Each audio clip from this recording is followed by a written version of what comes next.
ان الذین کفروا بآیاتنا سوف نصلیہم نارا، بے شک وہ لوگ جنہوں نے کفر کیا ہماری آیات کا،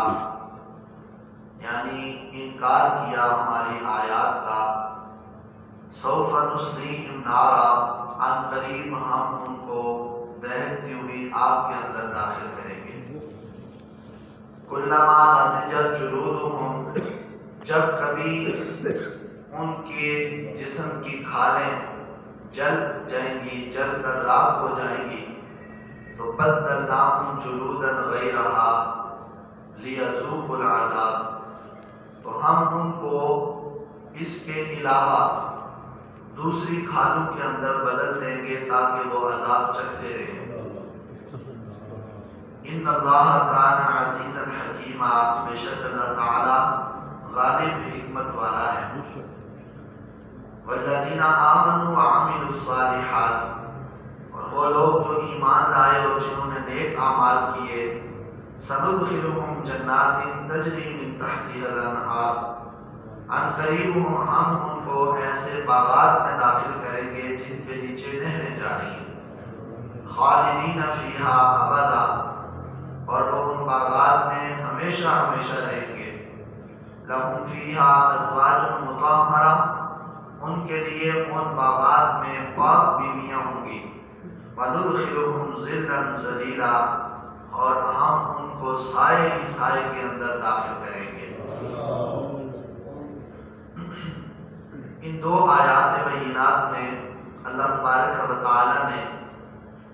اہل جنت اور اہل دوزخ دونوں کا ذکر فرمایا ہے۔ قرآن کریم میں اکثر اور بیشتر مقامات پر اللہ تعالیٰ کا اسلوب بیان اور بیان کا انداز یہی ہے، جہاں کہیں اہل جہنم کا ذکر آتا ہے وہاں ساتھ ہی اہل جنت کا ذکر بھی آتا ہے، کہ جہنمیوں کے اعمال کا ذکر کرنے کے بعد اور ان کی سزا کو بیان کرنے کے فوراً بعد اللہ تبارک و تعالی اہل جنت کے اعمال کا بھی ذکر کرتا ہے اور ان کے لیے جنتی نعمتوں کا بھی ذکر فرماتا ہے۔ اور یہاں جو ان کو اس سزا کے اندر ڈالا گیا تو اس کی وجہ یہ بیان کی گئی کہ یہ اللہ تبارک و تعالی کی آیات کا انکار کرنے والے لوگ تھے، اور انکار دو طرح کا ہوتا ہے، ایک مطلقاً قرآن کریم کی آیات کا منکر ہو جانا، نہ ماننا، انکار کر دینا۔ تو کفار جتنے کے جتنے تھے وہ سارے کے سارے قرآن کریم کی آیات کا انکار کرنے کی وجہ سے وہ کافر ہو گئے، اور ان کے لیے ظاہری طور پر یہ سزا بیان کر دی گئی ہے کہ ان کو جہنم کے اندر ڈالا جائے گا اور دہکتی ہوئی آگ کے اندر ڈالا جائے گا۔ اور یہ ایسا نہیں ہے کہ ان کو ایک دفعہ، جیسے دنیاوی لحاظ سے ہم سمجھتے ہیں کہ ایک دفعہ جسم جو ہے وہ جل کر یا جسم کا کوئی عضو جل کر ضائع ہو جائے، شل ہو جائے تو بس اس کے بعد سلسلہ ختم ہو جاتا ہے، دوبارہ وہ تکلیف اس میں جب عضو نہیں رہتا تو تکلیف بھی نہیں ہوتی۔ اللہ تبارک و تعالیٰ نے فرمایا کہ یہ سزائیں اور یہ تکالیف تو دنیاوی لحاظ سے ہیں، وہاں جب اللہ رب الجلال ان لوگوں کو دوزخ میں ڈالے گا، جہنم کی آگ میں ڈالے گا، تو وہاں اللہ تبارک و تعالیٰ کا نظام قدرت یہ ہوگا کہ ایک مرتبہ اگر جسے جہنم کے اندر ڈال دیا گیا جل کر راکھ بھی ہو جائے تو اللہ تعالیٰ فرماتا ہے بدلناہم جلودا غیرہا، جو ہی جل کر راکھ ہو جائے گا اللہ تبارک و تعالیٰ پھر سے وہی اس کو جسم کی جسمانیت اور اس کے جسم کی جو کھال ہے اور جسم کا جو گوشت ہے ویسے ہی دوبارہ کر دے گا، یہاں تک کہ یہ اسی عذاب کے اندر چلتا رہے گا۔ لیذوقوا العذاب، تاکہ یہ اللہ کی آیات کا انکار کرنے والے یہ عذاب چکھتے رہیں، ان کو یہ عذاب ملتا رہے۔ تو دوسرا جو انکار ہے وہ انکار کی یہ صورت ہے کہ قرآن کریم کی آیات کا تو انکار نہ کرنا، لیکن عملی طور پر منافقت سے کام لینا، وہ یہ ہے کہ قرآن کریم کی آیات کو پڑھا بھی جائے، سمجھا بھی جائے، اور سمجھنے کے بعد پھر ان پر عمل کرنے سے انسان قاصر ہو جائے۔ پہلی امتوں کے اگر زوال اور پسپائی اور ذلت اور رسوائی کا سبب انکار آیات قرآنیہ بنا ہے، تو شاید اس امت کے اندر بھی ویسا انکار تو نہیں ہے لیکن عملی انکار موجود ہے۔ قرآن کریم میں واضح طور پر حکم ہے کہ تم سود سے بچو، یہ تمہارے لیے بہتر نہیں ہے، اور اگر تم اس سے نہیں باز آ سکتے تو پھر اللہ تبارک و تعالیٰ کے ساتھ اعلان جنگ کر دو۔ فَأَذَنُوا بِحَرْبٍ مِّنَ اللَّهِ وَرَسُولِهِ، اللہ اور اللہ کے رسول کے ساتھ اعلان جنگ کرو اگر تم اللہ کے فرمان پر عمل نہیں کر سکتے۔ یہ سارا کچھ سمجھتے ہوئے جانتے ہوئے نماز کے احکام ہیں، اور اسی طرح زنا سے دور رہنے کا احکام ہیں، جھوٹ سے بچنے کے احکام ہیں، سب کچھ سمجھتے ہوئے قرآن کی آیات کو سمجھتے ہوئے اور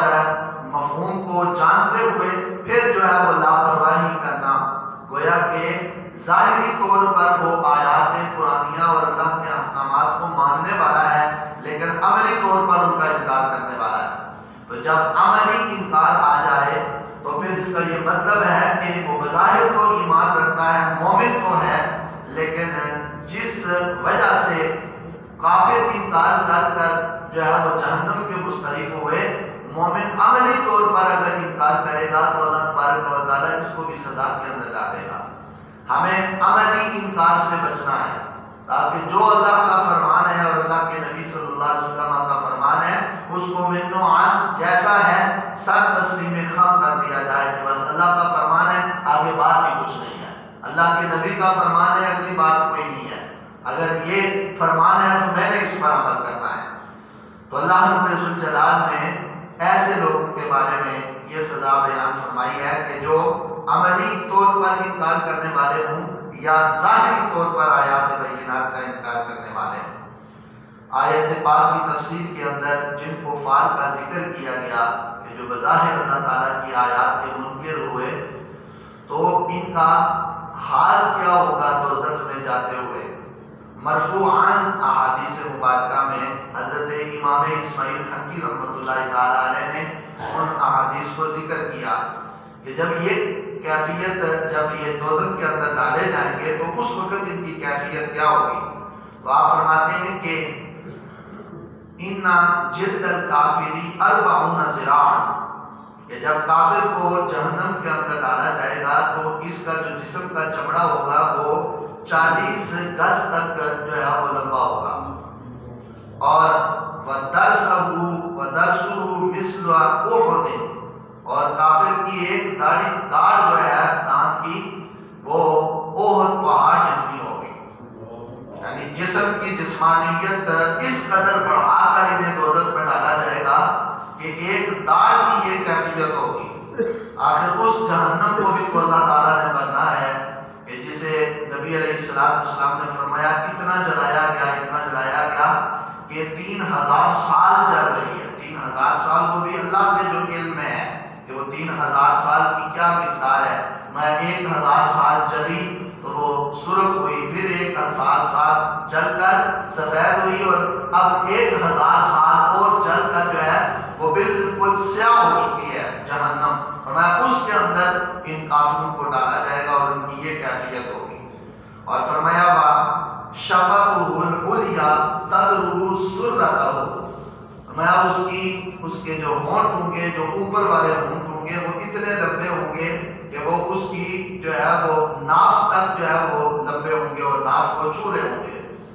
وَبَيْنَ لَحْمِهِ وَجِلْدِهِ دِيدَانٌ كَحَمْلِ الْوُحُوشِ، اور فرمایا اس کے جسم اور اس کے ہڈیوں کے درمیان ایسے کیڑے ہوں گے کہ جو وحشی جو ہے وہ جانوروں کی طرح ہوں گے، اور ترقد بین جلدہ و لحمہ، کہ جو اس کے جسم اور اس کے پورے گوشت کے اندر دوڑ رہے ہوں گے۔ جسم کی جسمانیت کا حال یہ ہے کہ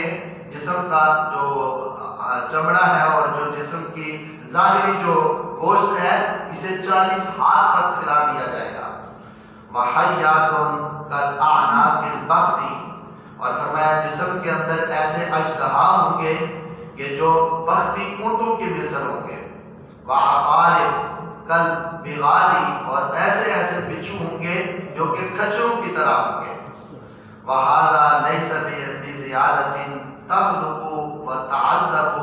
مِنْ غَيْرِ مَعْصِيَةٍ۔ فرمایا یہ جو اللہ تبارک و تعالیٰ ان کو جسم کی جسمانیت کو زیادہ کر کے جہنم کے اندر ڈالے گا، اور اس کیفیت میں فرمایا یہ اس وجہ سے کہ وہ دنیا کے اندر گناہ کرنے والے اور اللہ کی آیات کا انکار کرنے والے تھے۔ آپ اس سے اندازہ کر لیں کہ جو اللہ رب الجلال کی آیات بینات کا انکار کریں، قرآن کریم کے احکام کا انکار کریں، تو ان کا انجام کیا ہوگا اور کس کیفیت میں اللہ رب الجلال ان کو جہنم کے اندر ڈالے گا۔ اور جو اہل ایمان ہیں ایسی شان و شوکت کے ساتھ نبی علیہ السلام کی بارگاہ میں جب پل صراط کا ذکر کیا گیا کہ پل صراط اتنا تیز ہے کہ وہ بال سے باریک اور تلوار سے زیادہ تیز ہے، اور جو اس سے گزرتے ہوئے ایک مرتبہ ڈگمگ ہو گیا اور ڈگمگا گیا اور گر گیا تو وہ ہمیشہ کے لیے جہنم میں چلا جائے گا۔ تو نبی پاک صلی اللہ علیہ وآلہ وسلم نے جب یہ احوال سنے اور دیکھے تو آپ کی چشمان مقدسہ میں آنسو آ گئے، یا اللہ پھر میری امت کا کیا بنے گا، میری امت کس طرح جو ہے وہ پل صراط سے پار ہوگی۔ تو حضور علیہ السلام کا ابھی غمگین ہونا تھا کہ جناب جبریل علیہ السلام آ گئے، اے پیارے حبیب علیہ السلام آپ کو اپنی امت کے بارے میں پریشان ہونے کی ضرورت نہیں، آپ کی امت پل صراط سے ایسے گزرے گی جیسے بجلی کی چمک ہوتی ہے، جیسے بجلی چمکتی ہے اتنی ہی مقدار ان کو ایک جگہ سے اٹھا کر جو ہے وہ پل صراط سے پار کر دیا جائے گا۔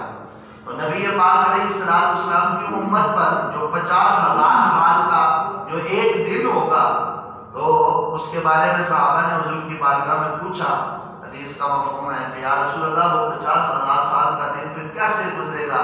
ورنہ وہ میری امت کے لیے اتنا ہی ہوگا جتنا عصر سے مغرب کا وقت ہوگا، سبحان اللہ، میری امت کے لیے اتنا ہی ہوگا۔ وہ 50,000 سال کا جو دن ہوگا وہ کافروں کے لیے اتنا بڑا دن ہوگا۔ تو نبی پاک علیہ السلام کی ذات پاک پر ایمان لانے والے وعامل الصالحات اور نیک اعمال کرنے والے، فرمایا ان کو اللہ تبارک و تعالیٰ تو اپنے باغات میں اور اپنی جنات کے اندر داخل کرے گا۔ آیت پاک کی تفسیر کے اندر حضرت امام اسماعیل حقی رحمۃ اللہ تعالیٰ علیہ نے تفسیر صوفیانہ کرتے ہوئے آگے بیان کیا ہے کہ بعض بزرگان دین پھر ان احوال کو دیکھنے کے بعد وہ اپنے آپ کو ریاضات کے اندر اور مجاہدات کے اندر ڈالتے تھے، اور دنیا کے اندر راحت، آرام، عیش اور عشرت سے کوسوں دور ہو جاتے تھے، اور بالکل اپنے آپ کو اللہ رب الجلال کی رضا کے لیے جب بھی کوئی مشکل اور پریشانی آ جاتی تو اسے کھندا پیشانی سے لیتے کہ یہ دنیا ہے اور دنیا فانی ہے، ایک نہ ایک دن اللہ رب الجلال ہمیں دنیا سے اٹھا لے گا اور بقا کی زندگی آخرت کی زندگی ہے۔ فرماتے ہیں حضرت ابن سماک رحمۃ اللہ تعالی علیہ، آپ ہمیشہ اپنے نفس کو جھڑکا کرتے تھے، اپنے نفس کو ملامت کرتے رہتے تھے، اور فرمایا کرتے تھے یا نفس تقولین قول الزاہدین وتعملین عمل المنافقین، یہ اے میرے کمینے نفس تو باتیں تو بڑی زاہدوں جیسی کرتا ہے، باتیں تو بڑی عابدوں جیسی کرتا ہے، باتیں بڑی صوفیوں جیسی کرتا ہے، لیکن تیرے عمل کے اندر ساری کی ساری منافقت ہے۔ وَتَعْمَلِينَ عَمَلَ الْمُنَافِقِينَ، اور عمل تیرے سارے کے سارے منافقین جیسے ہیں۔ اور وَفِي الْجَنَّةِ تُطْمِعِينَ أَن تَدْخُلِينَ هَيْهَاتَ هَيْهَاتَ، فرمایا کہ تو دل کے اندر لالچ تو یہ رکھتا ہے کہ تو جنت میں داخل ہوگا، تو امید تو یہ رکھتا ہے کہ تو جنت میں داخل ہوگا، تو فرماتے ہیں خبردار کبھی بھی یہ نہ سوچنا جن کے عمل یہ ہونا، اپنے آپ سے فرماتے ہیں کہ جن کے عمل تیرے اعمال جیسے ہوں وہ کبھی جنت کے اندر داخل نہیں ہوں گے۔ بزرگان دین اپنے اصلاح کا انداز یہ اپنایا کرتے تھے اور فرماتے تھے وَلَا أَعْمَالُ غَيْرٍ مَا تَعْمَلِينَ وَيْحَكَ وَأَخَذَتْ بِذِي کسرا و کیسرا، آپ فرمایا کرتے تھے کہ دیکھ تیری تو خواہشات کا حال یہ ہے کہ جیسے کیسر و کسرا ہے، یعنی کیسر و کسرا کی طرح تو تیری خواہشات نفسانیہ ہیں، اور فرعون جیسی تو تیری سوچ ہے، اور تو امید رکھتا ہے کہ تجھے جنت کے اندر رسول اللہ کی رفاقت میسر آئے گی۔ اپنے نفس کو اس کی مذمت کرتے ہوئے آپ اس حد تک بزرگان دین چلے جاتے اور کہتے کہ امیدیں تم کیا رکھتے ہو اور تمہاری سوچیں اور تمہارے اعمال کیا ہیں۔ تو یقیناً اگر انسان دیکھے اور سوچے تو ہم اگر اپنے جو ہے وہ گریبانوں میں جان کر اپنا محاسبہ کریں تو یقیناً ہمیں اس سے پتہ چلتا ہے کہ ہماری سوچیں کچھ اور ہیں اور ہمارے اعمال کچھ اور ہیں، ہمارے قول اور فعل کے اندر تضاد ہے، اور اسی کو جو ہے وہ عملی نفاق کہا جاتا ہے۔ تو حق یہ ہے کہ انسان ہر وقت اللہ سے ڈرتا رہے اور اللہ رب الجلال کا فضل اور اس کے کرم کا جو ہے وہ ہر وقت متلاشی رہے، بس باقی عمل پر کبھی نہ وہ بھروسہ کرے نہ کبھی گمان کرے میرے پاس بہت زیادہ عمل ہے، میں بہت نیکوکار ہوں اور میں بڑی سخاوت کرنے والا ہوں، میں بڑی جو ہے وہ ذکر اذکار کرنے والا ہوں، تسبیحات پڑھنے والا ہوں، سخاوت کرنے والا ہوں اور میں لوگوں کے کام آنے والا ہوں۔ جس دن یہ سوچ انسان کے اندر پیدا ہو گئی نا کہ میں یہ ہوں، تو اس دن وہ سمجھ لے کہ اس کے پاس کچھ نہیں ہے، اور جب یہ سمجھے کہ یا اللہ میرے پاس کچھ نہیں ہے، میرے ہر عمل کے اندر ریاکاری اور تصنع اور بناوٹ ہے اور میں نے تیری رضا کے لیے کوئی کام نہیں کیا، تو یقیناً پھر ہر ایک عمل کی جزا اللہ تعالیٰ اسے قیامت والے دن عطا فرمائے گا۔ سبحان اللہ۔ تو اللہ تبارک و تعالیٰ کی ذات پر بھروسہ، کامل یقین اور اس کی بارگاہ میں ہر وقت ڈرتے رہنا اور توبہ کرتے رہنا چاہیے۔ رب ذوالجلال ہمیں قرآن و سنت کی سمجھ عطا فرمائے اور اس پر عمل کریں۔